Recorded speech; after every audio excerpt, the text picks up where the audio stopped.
معزز محتشم حاضرین و سامعین، السلام علیکم ورحمۃ اللہ وبرکاتہ۔ اللہ تعالیٰ کے فضل و توفیق سے اور پیارے آقا صلی اللہ علیہ وسلم کی نگاہ رحمت کے صدقے سے آج فہم دین کورس کے چوتھے سبق میں ہمیں شرکت کی سعادت نصیب ہو رہی ہے۔ آج کا موضوع ہے عقل قربان کن بپیش مصطفیٰ صلی اللہ تعالیٰ علیہ وآلہ وسلم۔ اللہ تعالیٰ صحیح بیان کر کے عمل کی توفیق عطا فرمائے۔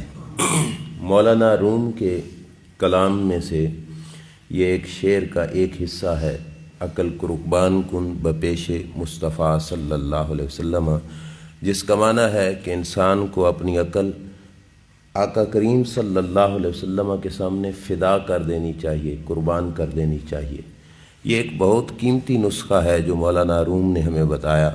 اگرچہ مولانا روم نے شعروں کی شکل میں بتایا، یہ حکم ہمیں قرآن سے بھی ملتا ہے اور یہی حکم ہمیں اللہ کے نبی علیہ السلام کی حدیث پاک سے بھی ملتا ہے کہ جس وقت بات پیارے آقا صلی اللہ تعالیٰ علیہ وآلہ وسلم کی آ جائے، یعنی حضور کا فرمان ہمارے تک پہنچ جائے، تو اس مقام پر انسان کو اپنی عقل قربان کر دینی چاہیے۔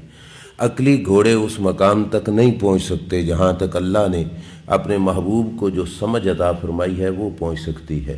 ظاہری بات ہے، دنیا کے اربوں خربوں دانشور ایک طرف ہوں اور نبی اکرم صلی اللہ علیہ وسلم کی زبان اقدس سے نکلا ہوا ایک جملہ ایک طرف ہو، تو اربوں خربوں دانشور اس مقام تک نہیں پہنچ سکتے جس مقام تک میرے نبی کا سوچ اور سمجھ پہنچ سکتی ہے۔ اس واسطے ہمیں شرعی طور پر بھی حکم ہے کہ جب بات حضور کی آ جائے تو اس مقام پر ہم اپنی عقل کو قربان کر دیں۔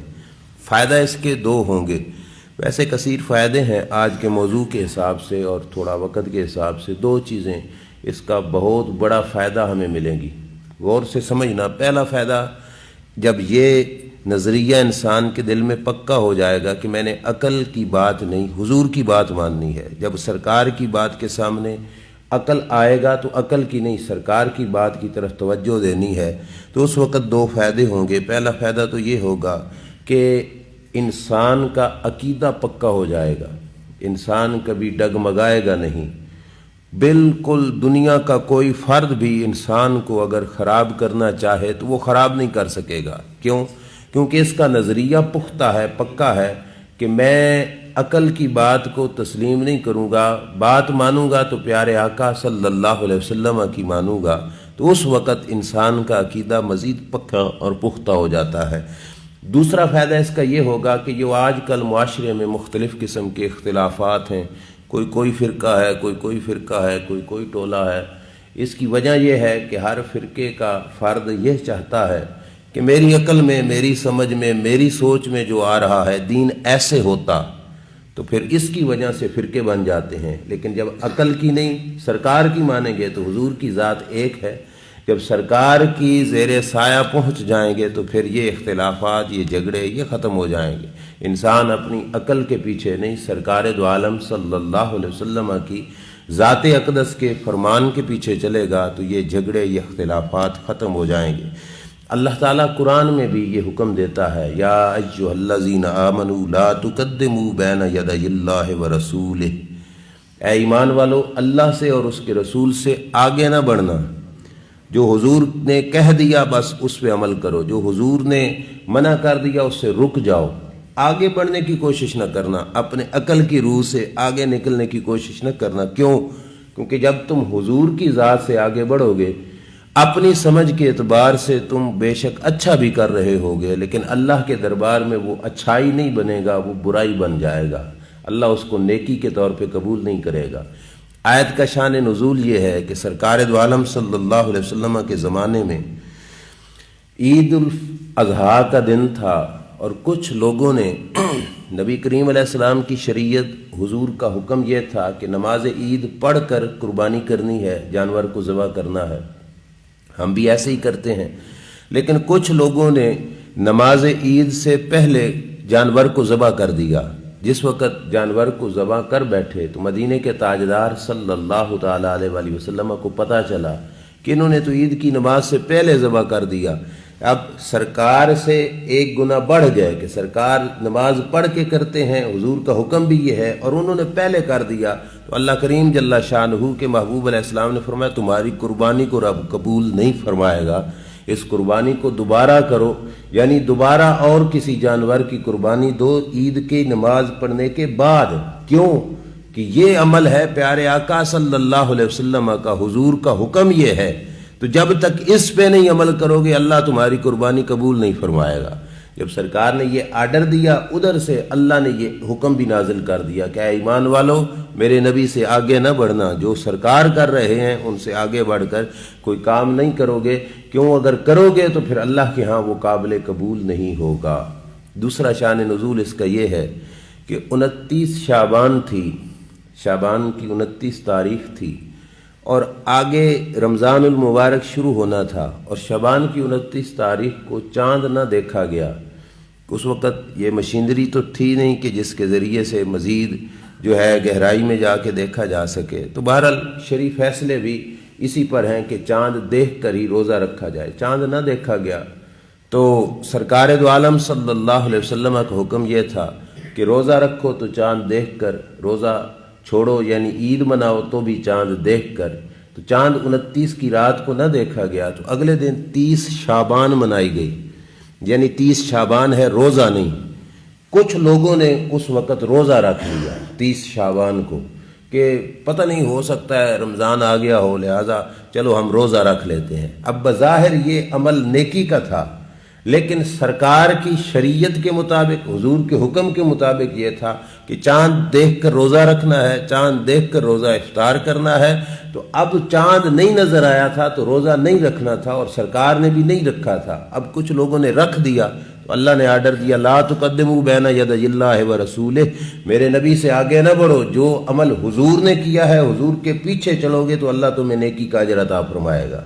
اب یہ ہے کہ وہاں پہ روزہ رکھنا نیکی نہیں تھا، کیونکہ سرکار نے نہیں رکھا تھا۔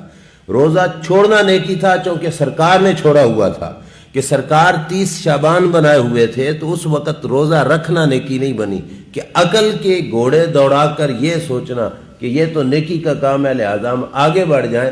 تو نبی کریم علیہ السلام کا عمل شریف جہاں پہ ہو، حضور کا حکم شریف جہاں پہ ہو، تو اس سے آگے بڑھنے کی انسان کو، مسلمان کو اجازت نہیں ہے۔ جتنا ہو سکے عقل کو آقا کریم صلی اللہ علیہ وسلم کے آرڈر شریف کے سامنے قربان کرے گا تو اللہ تعالیٰ اس پر اسے اجر عطا فرمائے گا۔ ہماری دنیاوی زندگی ہے، دنیاوی زندگی جب ہم بسر کرتے ہیں، کئی دفعہ ایسا ہوتا ہے کہ برادری کے لحاظ سے ہمارا ایک رواج ہوتا ہے، کچھ رواج ہمارے محلے کے لحاظ سے ہوتے ہیں، کچھ رواج ہمارے ذاتی بنائے ہوئے ہوتے ہیں۔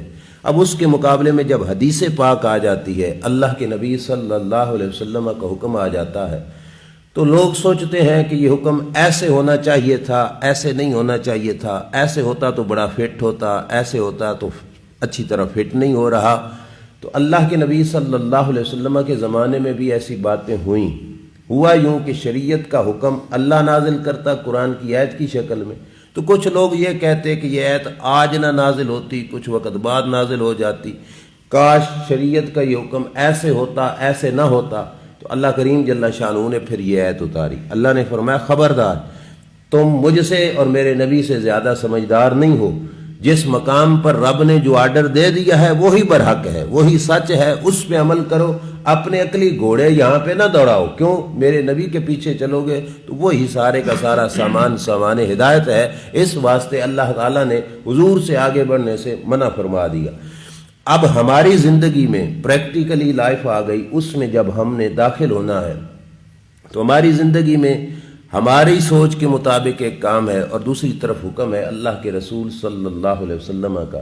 ہمیں حضور کے حکم کا فائدہ نظر آئے یا نظر نہ آئے، لازمی بات ہے حضور کا حکم ہے تو فائدہ اسی میں ہی ہے۔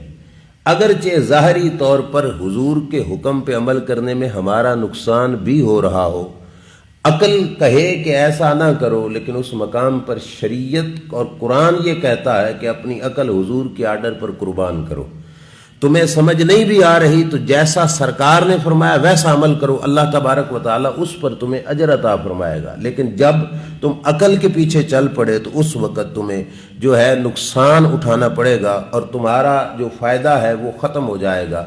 آپ کو یاد ہوگا، اور یہ طالب علم حضرات بھی یہ بات سمجھتے ہیں، جنگ احد کے موقع پر ایک مقام پر کچھ صحابہ کو حضور نے کھڑا کیا تھا اور فرمایا تھا جب تک میں آرڈر نہ دوں تم نے نیچے نہیں اترنا، اس درے کو، اس مقام کو چھوڑنا نہیں ہے۔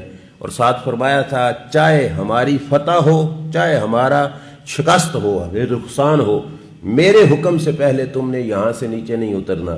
اور ہوا یوں کہ جس وقت جنگ جیتی جا چکی، کافر واپس پلٹ گئے تھے اور صحابہ مال غنیمت کو جمع فرما رہے تھے، تو اس وقت اوپر والے جو ساتھی تھے انہوں نے سمجھا کہ سرکار کا حکم تھا جنگ کے دوران کا، اب تو جنگ ختم ہو گئی، کافر واپس چلے گئے اور ہمیں فتح مل گئی، لہٰذا ہم یہ درہ چھوڑ کے نیچے آ جائیں۔ یہ بات ہوئی عقل کے مطابق، تو اس کا نقصان اٹھانا پڑ گیا۔ کیوں کہ پلٹے ہوئے واپس مڑے ہوئے کافروں نے جب وہ جگہ خالی دیکھی تو انہوں نے بیک سائڈ سے آ کے پھر حملہ کر دیا، جس کے نتیجے میں جنگ احد میں پھر 70 صحابہ شہید ہو گئے۔ اور یہ کافی نقصان والا مرحلہ ظاہری طور پر، ویسے تو شہادت بھی مسلمان کے لیے فائدہ مند چیز ہے، یہ نقصان ظاہری طور پہ اٹھانا پڑا۔ کیوں کہ اللہ کے رسول صلی اللہ علیہ وسلم کا جو حکم تھا اس پر آنکھیں بند کر کے عمل نہ ہوا اور اپنی سوچ کے مطابق وہ نیچے اتر آئے، اگرچہ ان کا مقصد نافرمانی وہاں پہ بھی نہیں تھا، وہ نافرمانی نہیں کرنا چاہتے تھے۔ انہوں نے سمجھا کہ سرکار کا مطلب یہی ہے کہ جنگ کے دوران اب تو ختم ہو گئی ہے، اب وہ واپس مڑ گئے ہیں، اب ہم اتر سکتے ہیں۔ ارادتاً انہوں نے یہ حضور کی نافرمانی نہیں کی تھی، لیکن بہرحال وہاں پر بھی نقصان اٹھانا پڑا۔ تو اس عمل سے بھی، وہاں سے بھی پتہ چلتا ہے کہ جب حکم حضور کا آ جائے تو اس مقام پر انسان اپنے عقل کے گھوڑے نہیں دوڑا سکتا، جیسا حکم پیارے آقا صلی اللہ علیہ وسلم کا ہو اسی پر عمل کرنا چاہیے۔ اس پر میں ایک روایت عرض کرتا ہوں۔ نبی اکرم صلی اللہ علیہ وسلم کے صحابی ہیں، نام ہے ان کا حضرت جلیبیب رضی اللہ تعالی عنہ۔ قد مبارک چھوٹا تھا، رنگ مبارک سیاہ تھا اور کوئی کام کاج نہیں تھا، کوئی کاروبار نہیں تھا، پیارے آقا صلی اللہ علیہ وسلم کے پاس آنا جانا تھا۔ اب میں کئی دفعہ یہ جملہ دہرا چکا ہوں یہاں پہ کہ دین ہمارا اور ہمارے آقا صلی اللہ علیہ وسلم نے صرف نماز کی رکعتیں سیدھی نہیں کرائیں، ہمارے گھریلو معاملات کو بھی سدھارا۔ اللہ کے نبی صلی اللہ علیہ وسلم نے حضرت جلیبیب کی شادی کا، نکاح کا پروگرام بنایا۔ ایک انصار کا قبیلہ تھا، ان کو بلایا اور سرکار نے فرمایا کہ تمہارے گھر میں جو بچی ہے اس کا رشتہ میں مانگتا ہوں تم سے، میں رشتہ طلب کرتا ہوں۔ انصار میں اور مدینہ شریف میں یہ رواج تھا، آپ حیران ہو گئے یہ بات سن کر کہ ان کے ہاں جب کوئی بچی جوان ہوتی یا کوئی بیوہ ہو جاتی اس وقت تک وہ اس کا آگے نکاح نہیں کرتے تھے جب تک اس کے معاملے میں حضور کی مرضی کو سمجھ نہیں لیتے تھے، معلوم نہیں کر لیتے تھے کہ سرکار کا ارادہ اگر ان سے نکاح کرنے کا ہے تو ہم آگے نہیں نکاح کریں گے، حضور سے ہی کریں گے۔ تو پہلے حضور کی مرضی کی جو ہے وہ سمجھ لیتے، حضور کی مرضی کی معلومات لیتے، پھر جا کے آگے نکاح کرتے۔ میرے کریم آقا صلی اللہ علیہ وسلم نے اس انصاری سے جب کہا نا تمہاری بچی کا رشتہ میں مانگتا ہوں، بڑے خوش ہوئے۔ انہوں نے کہا یا رسول اللہ یہ تو ہمارے لیے باعث عزت ہے۔ نبی کریم علیہ السلام نے فرمایا اپنے لیے نہیں، میں اپنے اس جلیبیب کے لیے مانگتا ہوں۔ اب حضرت جلیبیب کا تعارف کرایا کہ رنگ مبارک بھی سیاہ تھا، کام کاج ہی کوئی نہیں تھا۔ تو اب انہوں نے کہا کہ میں گھر والی سے جا کے مشورہ کرتا ہوں، پھر آپ کو عرض کرتا ہوں۔ گھر جا کے کہا کہ رسول اللہ صلی اللہ علیہ وسلم ہماری بچی کا رشتہ مانگتے ہیں۔ اس نے کہا بڑی عزت کی بات ہے، بڑی خوش ہو گئی۔ انہوں نے پھر بتایا کہ اپنے لیے نہیں، اپنے ایک خادم جلیبیب کے لیے رشتہ مانگ رہے ہیں۔ انہوں نے کہا جلیبیب کو ہم کیسے رشتہ دیں؟ یہ ان دونوں کی میاں بیوی کی آپس میں بات ہو رہی تھی اور جس بچی کا رشتہ تھا نا وہ بھی یہ باتیں سن رہی تھی۔ اب حدیث پاک ہے مسند امام احمد کی کہ جب بچی نے پردے کی اوٹ سے اپنے ماں اور باپ کی یہ باتیں سنی کہ رشتہ مانگا ہے سرکار نے اور مانگا ہے جلیبیب کے لیے، اور امی ابو ابھی سوچ میں ہیں، تو اس بچی نے وہ عمل کر کے دکھایا کہ عقل قربان کن بپیش مصطفیٰ صلی اللہ علیہ وسلم کے ظاہری طور پر یہ کوئی جوڑ جڑتا اگرچہ نہیں ہے، لیکن بچی نے اندر سے بول کے اپنے ماں باپ کو یہ کہا